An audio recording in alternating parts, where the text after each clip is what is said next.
नमस्कार, मी आज बोलणार आहे की अशा 10 चुका ज्या लिंगासोबत आपण कधीच करू नयेत. त्या लिंग आरोग्याकरता फार महत्त्वाच्या आहेत, पेनाइल हेल्थ करता. मी आपल्या सर्वांना विनंती करतो की आपण चॅनलला सबस्क्राईब करा, लाईक करा, नोटिफिकेशन बेल आयकॉन क्लिक करा, म्हणजे माझे व्हिडिओचे नोटिफिकेशन्स तुम्हाला वेळच्या वेळी येत राहतील. मी तुम्हाला विनंती करतो की आपण शेअर करावं, कारण का आज सेक्स एज्युकेशनला खूप महत्त्व आहे. लोकांमध्ये खूप चुकीचे समज आहेत. 10 गोष्टी ज्या सांगणार आहे त्यापैकी पहिली गोष्ट जी आहे त्या आपल्या लिंगाची उपेक्षा करू नका. Don't ignore your penis. लिंगाचे कार्य तुमच्या एकंदर आरोग्याचे सूचक असते, ते बॅरोमीटर आहे.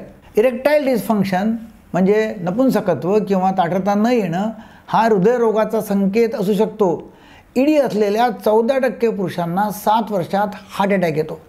निरोगी इरेक्शन याचे द्योतक आहे की रक्तप्रवाह चांगला आहे, हॉर्मोन्स सामान्य आहेत, नर्वस सिस्टीम नीट काम करत आहे, मानसिक स्थिती संतुलित आहे. समस्या जर असेल याचा अर्थ आहे की तुमची जीवनशैली किंवा सवयी चुकीच्या असू शकतात. नंबर 2, लिंगावरती घरगुती प्रयोग करू नका. Don't DIY things for your penis. कोणताही घरगुती उपाय किंवा मिश्रण लिंग सुरक्षितरित्या मोठे करू शकत नाही. असुरक्षित पद्धती कोणत्या कोणत्या? जेलकिंग. सतत दाबामुळे सूक्ष्म फ्रॅक्चर लिंगावरती होत राहतात आणि त्यामुळे इरेक्टाईल डिस्फंक्शन होतो, म्हणून जेलकिंग कधीच करू नका. घरगुती कडक बँड, कॉन्स्ट्रिक्शन रिंग्स वापर करू नका. त्यामुळे सूज, दुखापत किंवा काही आपत्कालीन स्थिती निर्माण होऊ शकते. काही लोक एक उदाहरणार्थ कोकची बाटली असते ना, कोकच्या प्लास्टिक बाटलीतून रिंग कापून घालतात, ती अडकून जाते आणि प्रॉब्लेम येऊ शकतो. नेहमी मेडिकल ग्रेड बँड वापरा, ते सुरक्षित आहेत आणि काढता येण्यासारखे आहेत. Number 3, keep it clean. लिंग स्वच्छ ठेवा. नेहमी फोरस्किनच्या आतील भागाची स्वच्छता करा. स्वच्छतेच्या अभावामुळे बॅलेनायटिस म्हणजे संसर्ग होऊ शकतो, इन्फेक्शन होतं. फोरस्किन जर मागे जात नसेल तर डॉक्टरांचा सल्ला घ्या, औषधं घ्या. काही डिव्हाइस किंवा सर्कमसिजनची गरज पडू शकते. सर्कमसिजन केलेलं केव्हाही चांगलं आहे जेव्हा सूज उतरून जाते. खूप कडक किंवा सुगंधी साबण वापरू नका, त्वचेला इजा होऊ शकते. हलक्या साबणाचे पाणी वाहू द्या आणि हळूवारपणे कोरडे करा. नंबर 4, वेदना किंवा इशारा चिन्हे दुर्लक्षित करू नका. Don't ignore pain or warning science.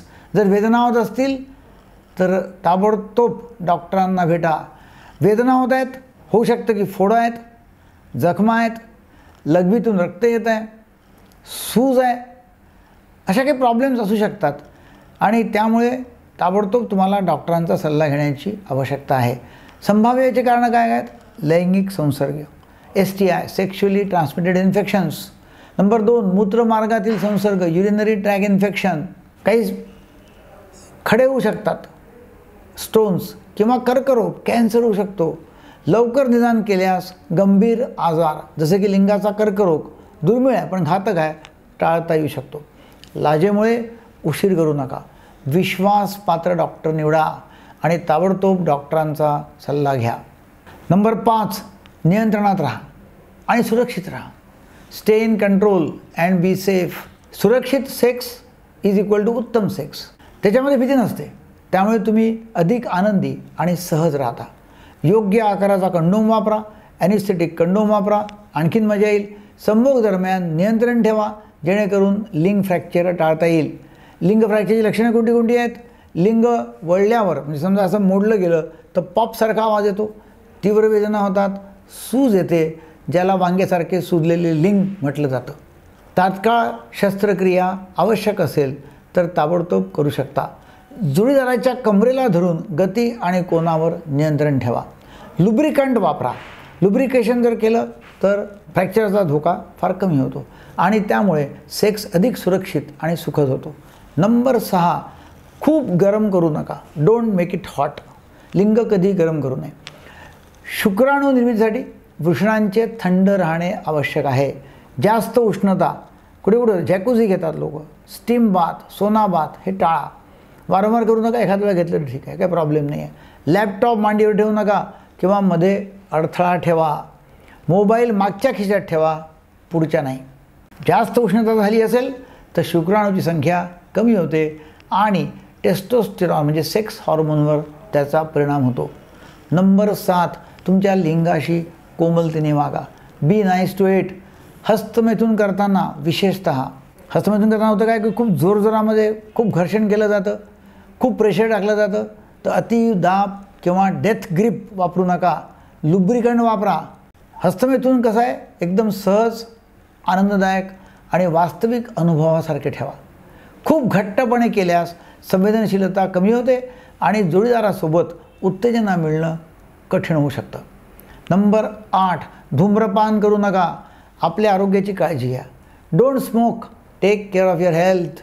धूम्रपान इरेक्शन नष्ट करतं आणि मूत्राशयाच्या कर्करोगाचं ते एक मोठं कारण होऊ शकतं. निरोगी जीवनशैलीचा अवलंब करा. संतुलित आहार घ्या. बॅलन्स डाएट फार जरुरी आहे. धूम्रपान आणि व्यसनांपासून दूर राहा. अल्कोहोल, तंबाखू, सिगरेट सब बंद. मद्यपान असेल तर फार मर्यादित ठेवा. नियमित व्यायाम करा आणि एरोबिक एक्सरसाइजेस जर केल्या 30-40 मिनटं तर रक्तप्रवाह सुधारतो. रेझिस्टन्स एक्सरसाइजेस असतील, टेस्टोस्टेरॉन वाढतो. ताण नियंत्रण तितकेच महत्त्वाचं आहे. स्ट्रेस मॅनेजमेंट किंवा स्ट्रेस कंट्रोल. सततचा ताण लैंगिक इच्छा आणि कार्यक्षमतेवरती वाईट परिणाम करते. ॲटॉमिक हॅबिट्ससारखी पुस्तकं वाचा. त्या पुस्तकातून छोटे छोटे शाश्वत बदल करण्याची प्रेरणा घ्या. नंबर 9, स्वतःशी कोमल राहा. Be nice to yourself. कधी कधी इरेक्शन न होणं सामान्य आहे. त्यावरून ताण घेऊ नका की मला झालं नाही. एकदा अपयश आले म्हणजे आयुष्यभराची समस्या आहे असा अर्थ नाही. एकदा अपयश आलं तर एकदा अपयश आलं असं नाही की आता पुन्हा कधी होणार नाही. काय तर की चिंता वाढल्याने समस्या वाढते आणि समस्या आली की पुन्हा चिंता वाढते आणि एक दुष्ट चक्र तयार होतं. आपली भावना शेअर करा, लपवू नका. पार्टनरबरोबर ओपन कम्युनिकेशन ठेवा. स्वतःवरील करुणा आणि स्वीकार आत्मविश्वास वाढवतो. कंपॅशनेट व्हा. स्वतःला ॲक्सेप्ट करा. नंबर 10, वापरा नाहीतर गमवाल. Use it or lose it. नियमित इरेक्शन विशेषतः रात्री होत नसेल तर असं होऊ शकतं. एका रात्रीतून 4-5 वेळा तरी इरेक्शन नॅचरली नॉर्मली व्हायला पाहिजे. ऑक्सिजनयुक्त रक्तप्रवाह कमी होणे, लांबी कमी होणे यामुळे प्रॉब्लेम येऊ शकतात. तर समजा जर नॉक्टर्नल इरेक्शन झाले नाही तर प्रॉब्लेम येऊ शकतो. त्याचप्रमाणे स्कार टिश्यू तयार होऊ शकतो. साधारणतः पुरुषांना 3 ते 5 वेळा इरेक्शन रात्री येतात, जे लिंगाच्या करता आवश्यक आहेत. लिंगाला ते ऑक्सिजन देतात. ताण किंवा हॉर्मोनल कमतरतेमुळे सेक्स ड्राईव्ह कमी होऊ शकतो. नियमित जर तुम्ही रेग्युलरली इरेक्शन येत राहिलं तर त्यांनी शारीरिक आणि मानसिक लाभ होतात. म्हणून नियमित इरेक्शन येणं आवश्यक आहे. दोन्ही भागीदारांचा प्रयत्न आवश्यक आहे. मेल फिमेल, पती पत्नी इंटिमसी जर असेल तर त्यांनी लाईफ चांगलं होतं. अनेकदा तुमचं लाईफ पण त्यांनी वाचू शकेल. मला आपल्याला एकच सांगायचं आहे की लिंग आरोग्याला एकदम खूपच चांगला आरोग्याचा भाग आहे समजा. म्हणजे सेक्शुअल हेल्थ इज लाईफ. स्वच्छ, सुरक्षित आणि सजग राहा. पुढला व्हिडिओ पाहायला विसरू नका. Thank you very much.